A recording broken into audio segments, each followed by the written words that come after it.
reach verse 1. Now, the verses of this track feature what really is the hook of the entire song, and that's this really nice muted pentatonic based riff. So I'll play you an example and we'll take a look at exactly what's going on with this riff in a second.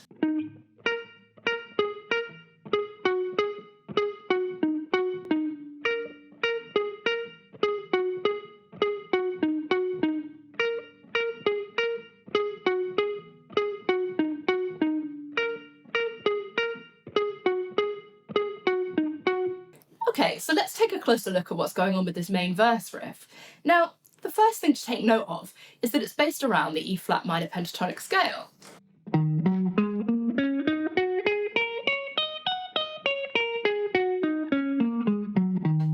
So every note that we're going to play is going to come from that scale, and that kind of helps give you a sense of comfort because most guitarists learn that scale, it's the first one they learn, and they're very familiar with it. So you know when you play that riff, nothing is going to fall outside of that scale, and you're going to be rooted in that exact position on the neck.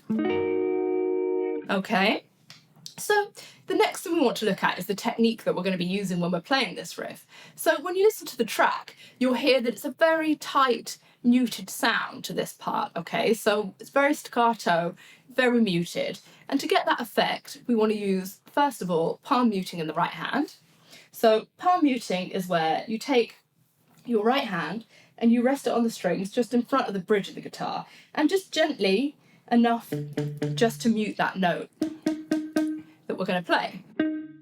And secondly, in the left hand, we want to play really short staccato sounding notes, okay? So to do that, you want to lift your fingers off the frets very quickly after you've played a note.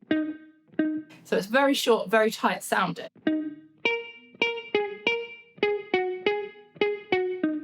Okay, and then in the right hand, we're going to use all downstrokes because we've got this kind of eighth note feel, okay?